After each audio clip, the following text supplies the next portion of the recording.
What's up, guys? Welcome to episode 310 of the Monday Night Wars. I am Jmack Gaming, and joining me as always is Chad Talks. Oh man, I don't want to be the rat. I don't And want. You're the rat, and I'm the main cheese.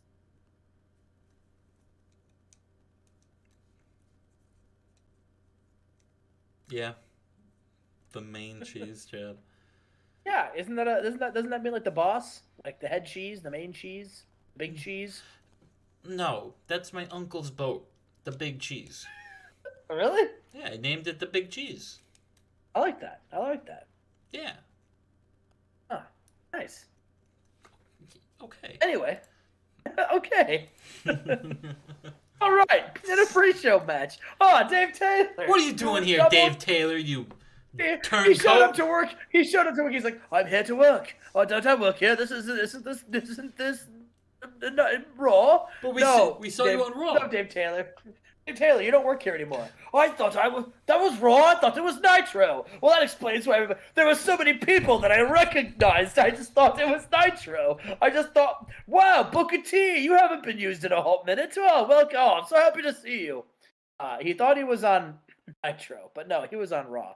And in a pre-show bout that had subpar wrestling, a little heat, Christopher Daniels defeated Dave Taylor. There's no way he thought he was on Nitro because he got a main television match. There's no way he got those confused. By God, I'm on television. Bischoff lost his mind. Bischoff's off his rocker.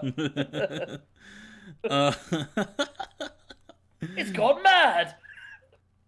Roadkill and Steve Reiter here. Oh, they're giving the catering lads a chance tonight, huh? A decent pre-show match. El Hijo del Santo defeat Chris Candido with a La de la Caballo. Yeah, say that again. No. No. Yeah, decent little match. Chad, I think when the history books get written, I think you signing Del Santo might be the biggest mistake. Oh, this is gonna be great. What do you mean? You gave him a bag, and he's in a pre-show with Candido. Oh. You got big plans for El Santo. You said that when you signed him, and then he lost immediately. I have no plans, but now I have plans. Why did? Okay. Oh man, so I told Justin, Sick Boy's gonna be in this. He's defending the 24/7 title, and you picked the other three, and he picked these individuals. And in a pre-show that had subpar wrestling and little heat, Sick Boy defeated Minoru Suzuki, Jerry Flynn, and D'Lo Brown. He pinned Jerry Flynn with a cure and makes defense number 2 of the 24/7 title. Hey yo, Minoru Suzuki sucks. Yeah, not losing the Sick Boy. Can't have it. And we start the show off. So we started Nitro with a match, and I thought, you know what, it worked so well the first time, let's do it again. So Stardust, first appearance since winning the television title, and he's back. And in a good match, Stardust defeats Kurt Hennig with a bulldog, and makes defense number 1 of the world television title. Justin, who got hurt? Not a bad one, and I'll probably just work through it, but Stardust does strain his bicep in this match. You know what, though? I'd rather have a strained bicep than see Stardust was on painkillers during this match, which is what would have happened before he turned his life around in rehab. It's not over, Chad. Oh. It's not over. Don't speak too soon, buddy. Oh, no, what happened? Nothing. Oh, okay. Oh, God. Oh, what? And then, so after the match, Stardust, is getting ready to leave. David Flair just walks down the ramp, gets in the ring, and has a microphone. He's like, Dad, guess what? I got called up from NXT. Dad, this is awesome. Dad! And he's like looking around, and he's like looks over and says, Hey man, where's my dad? Have you seen my dad, Ric Flair? The Nature Boy? Woo! And he does like a strut. And Stardust then gives a sinister grin. He says, Your father forced out of this company by that guy. And he points to Kurt Hennig. And then David Flair says, No one retires my dad! And starts stomping Kurt Hennig. And Stardust thinks it's so funny. He starts stomping Kurt Hennig too. No, so he's just a scumbag. He lied to David Flair. Yeah. Wow. Stardust is a piece Wow. of shit. We are backstage. Scott Steiner's working out. He's just in the locker room, just pumping iron.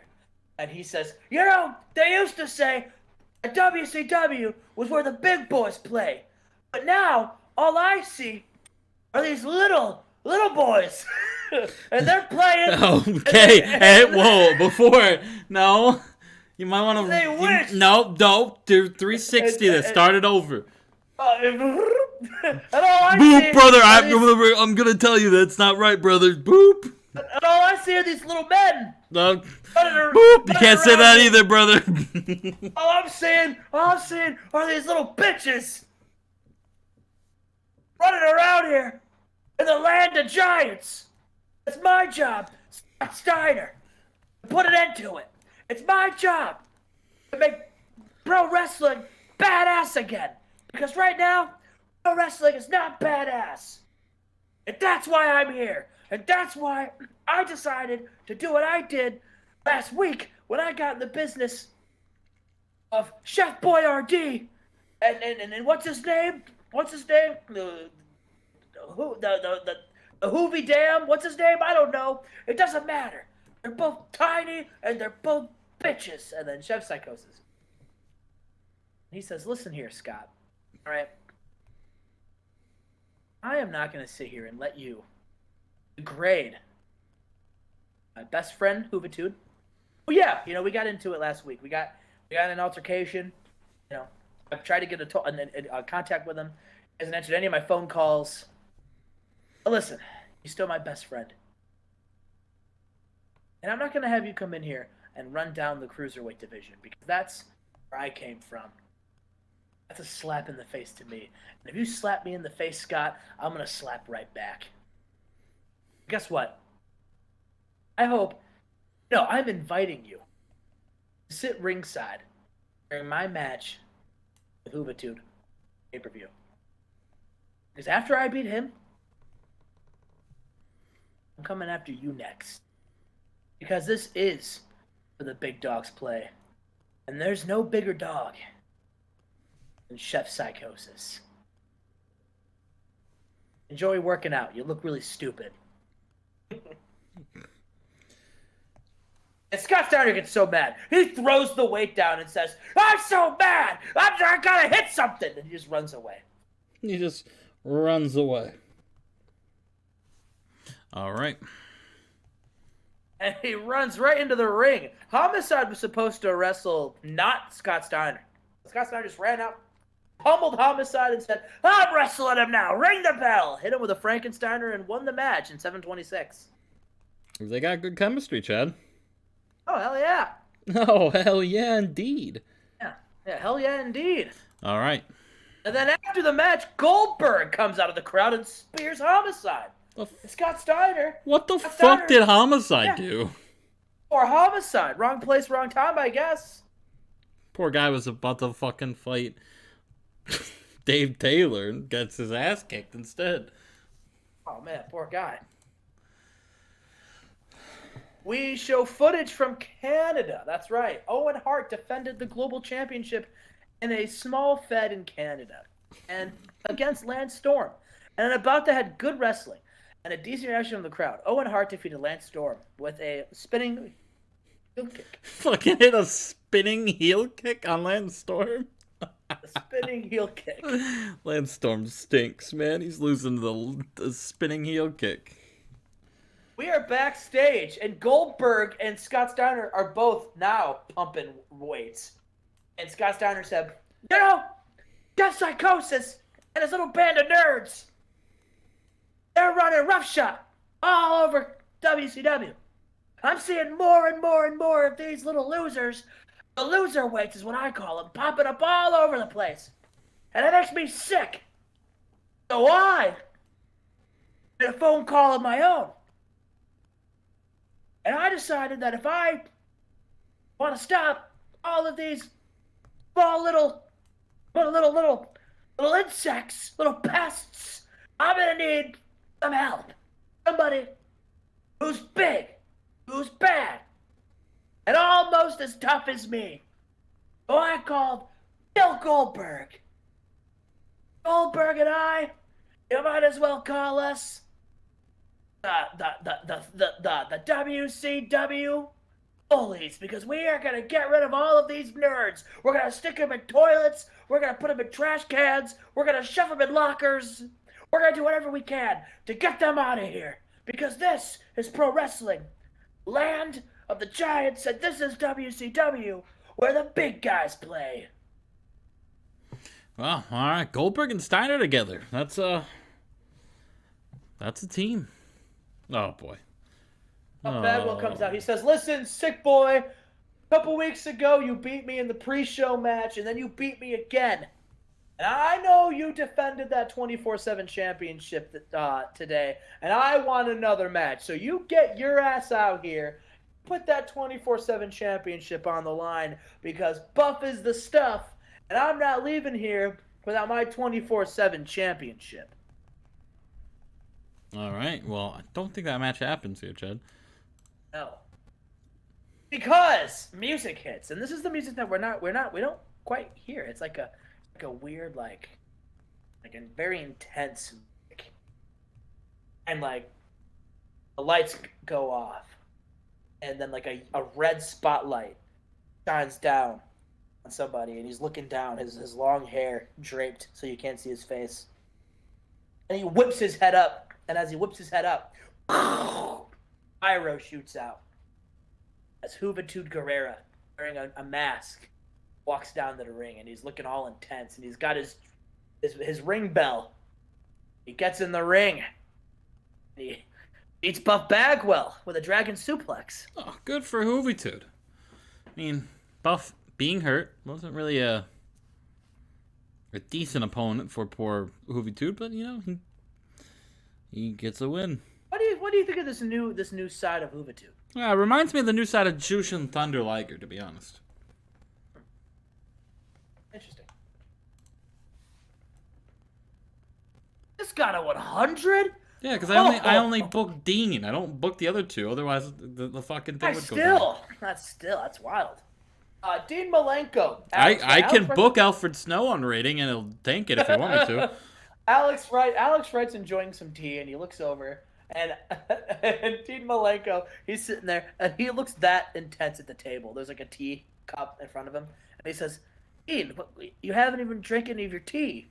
He says, "I don't like tea. It's too hot. I'm the Iceman." And Alex Wright says, "Listen, Dean, listen, if we're going to be a tag team, all right, listen, this was kind of like my thing, right? This was our thing. This was what me and Regal did. You know, we drank tea, and we dumped tea on our opponents. It was really cool. Cool? I'm cool. I'm the Iceman." And Alex Wright's like, "Yeah, okay." And Dean's like, No, listen, I'm kidding. It was funny, it was a joke. Sorry, I don't really do a lot of humor. I'm a pretty intense guy. I'm just trying to lighten the mood. Listen, Alex Wright. All right, listen. You and I, we're a lot alike. We're more similar. Even Regal. I'm the Iceman, and you're cold. You're as cold as ice. Me and you, we got ice in our veins. And we want what's ours. And what's ours? Championship gold. Alex Wright, how many championships have you won? WCW. 0. Right. Thank you, fan. 0. I was just being Alex Wright. You know how many world championships I've won? 0. Thank you, fan. Exactly 0. Doesn't that just make your blood boil? No, it doesn't make your blood boil, because you're cold as ice. It just makes you mad. But you're cool and collected. That's the thing. Me and you, we're a calm, collective rage. We're gonna let that loose. And we're gonna run WCW, and we're gonna get what we deserve, which is our time in the spotlight. Then Alfred Snow shows up, and he comes out and he says, "Hey, have you guys seen Mike Barton? You know, he said he had a big tag team match earlier this week, and so I, was ready to go, sitting in my ring attire, ready to roll. And then I see that he's not here, and I see him piling around with Hardcore Holly, calling themselves the Midnight Express. We're redacted. That's us. Have you seen him? Yeah, talk to him. Dean Malenko looks at Alfred Snow, and then looks at Alex Wright, and then takes the teacup and throws the tea in Alfred Snow's face. He's like, ah! And he looks and says, that is fun. I like that a lot. And we can still do that. And then he takes the glass teacup and bashes it over the head of Al Snow. And then he says, and then he looks over at Alex Wright and says, ice in our veins. And Alex Wright just pumps him. Ice in our veins. And they walk away.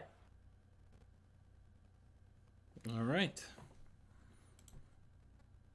And get ready for their upcoming match against the Faces of Fear in an bout that had good wrestling and a decent reaction from the crowd. Oh, ho, ho. Dean Malenko and Alex Wright have excellent chemistry, Justin. And they submitted Barbarian, Dean Malenko did, with a Texas Cloverleaf. That's huge. That's big for you right there, Chad. That is huge. You know who didn't have excellent chemistry? Alex Wright and Steven Regal. They didn't? I don't think they did. I thought they had good chemistry. They didn't have bad chemistry, but I don't think they had excellent chemistry. We haven't seen a lot of bad chemistry yet. I feel like that was a big thing in 2016. I haven't really seen it tag team wise in this game. I did a save one time where like Matt and Jeff had like horrible chemistry, and I was like, "That's annoying." It's random. That's how it is. Yeah. I was like, "That's annoying." You can change it, but right. But I feel like that's cheating. Well, it's fair. Oh God. AJ Styles defending the WCW Cruiserweight title, and in a decent match, AJ Styles defeats Ace Tatum in 842 with a Styles clash. Oh man. AJ Styles, Justin. Hey. Chase Tatum.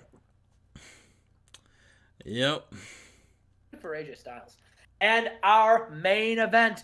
It's been hyped up for a couple weeks now. Tommy Dreamer taking on Taz for the hardcore title. And in a good match, Tommy Dreamer defeated Taz with a pile driver and makes defense number 3 of the hardcore championship title.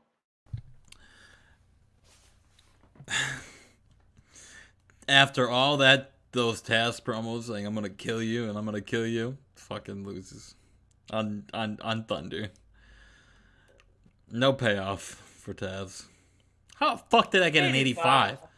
85. Your best match is an 81. How the fuck did that squeak a blue number?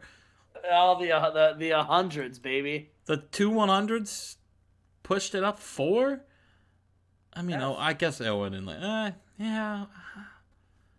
Yeah, okay, I can see it. I don't agree with it, but I can see it. 2 solid episodes of WCW television.